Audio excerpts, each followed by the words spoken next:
Yes, your niece told me. He said he is adjusting well. Byron, sitting haughtily in his chair and staring, asked Cloud. It was the first report since Isla arrived at the Duke's residence. Yes, my lord. Cloud bowed his head and handed him the report politely, which Byron accepted and read slowly. Laura's report contained every little detail of Isla's daily routine.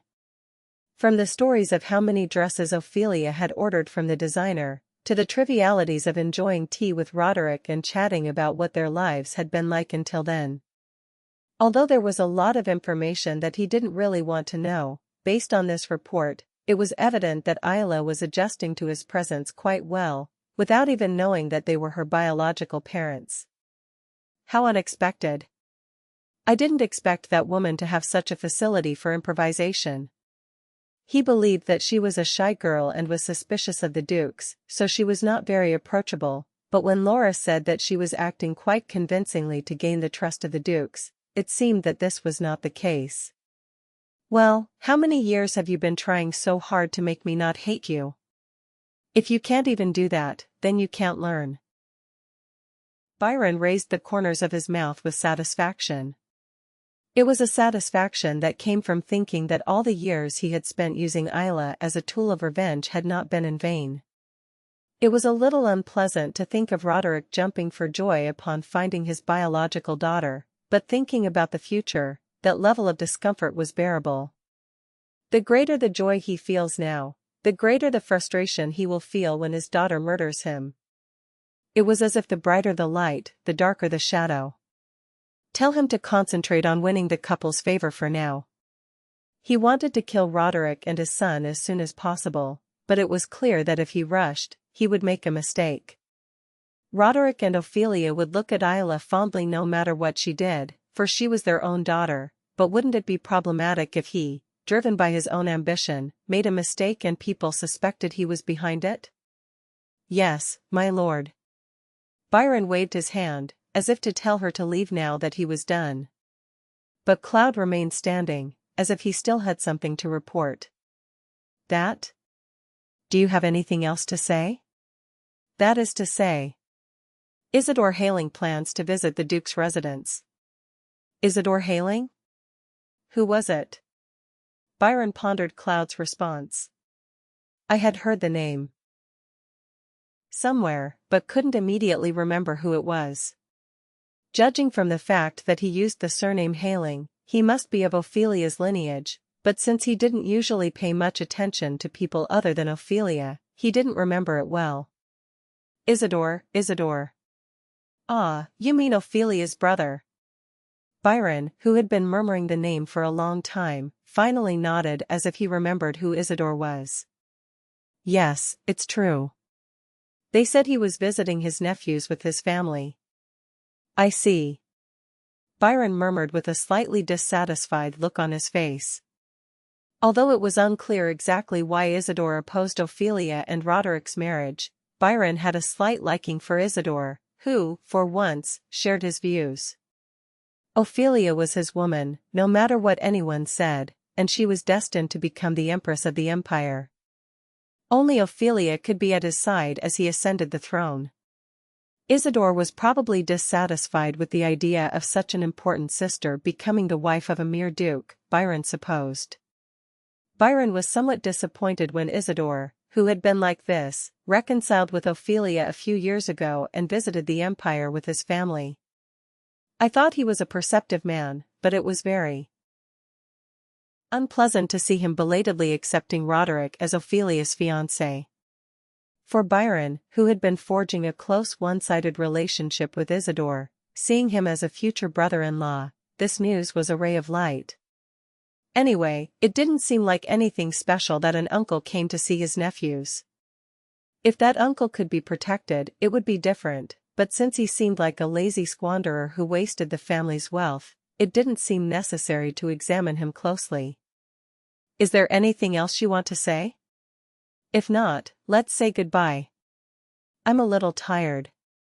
Byron, who had gotten up after the sun was already high and had been lazing around all day, looked very tired, and with a wrinkled face, he waved his hand again. Yes, then I say goodbye. Cloud left Byron's room with an impassive expression, seemingly devoid of emotion. And after leaving, he leaned against the wall and let out a long sigh. Complex thoughts squeezed his chest, and he felt like he would suffocate if he didn't let out at least one breath. He closed his eyes for a moment to collect his thoughts and then turned his head towards the sound of someone calling out to him. Cloud. Sister-in-law.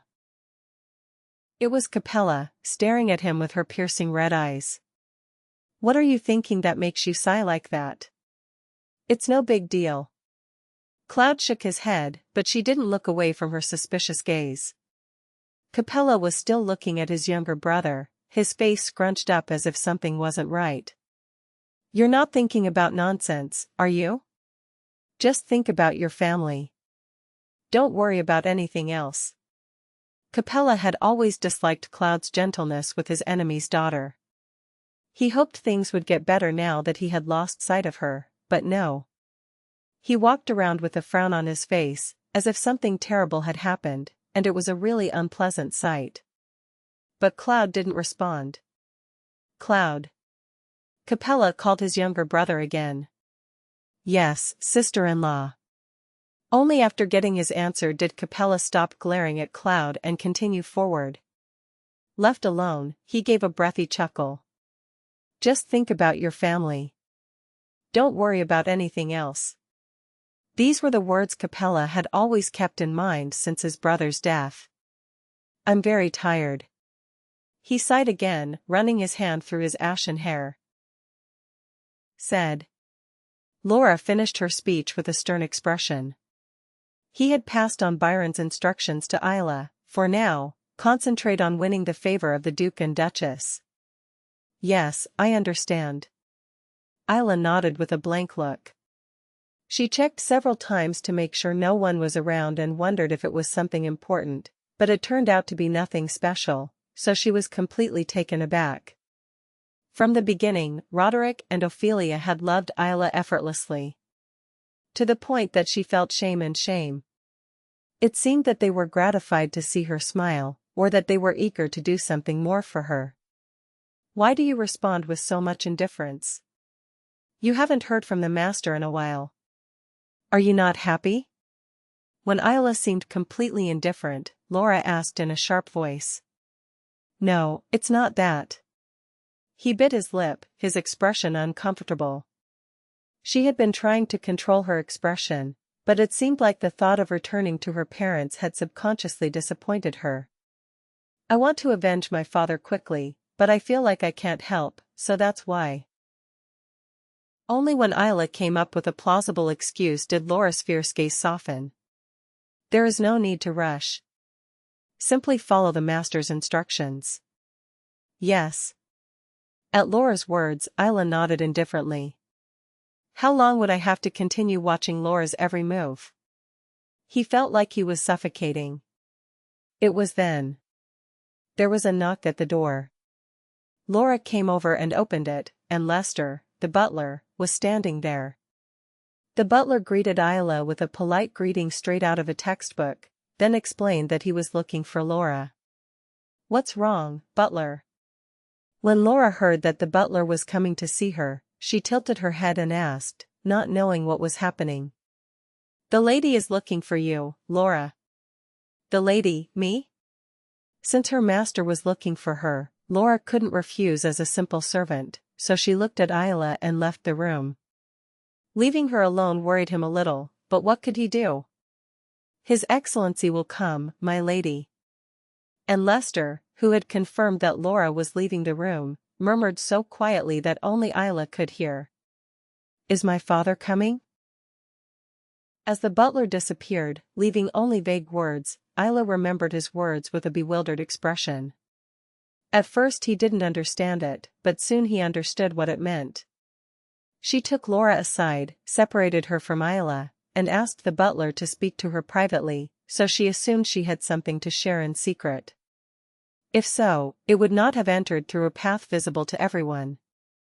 Isla ran to the window and drew the curtains. It was still daylight and she was afraid that someone was spying on her. Just as he was about to draw the curtains, there was a knock on the door from the other side of the wall. Isla. Father. A hidden passageway was revealed behind the statue, and Roderick emerged from it, his expression kind and gentle, a slight smile on his lips. I came to chat for a moment. Can I sit down?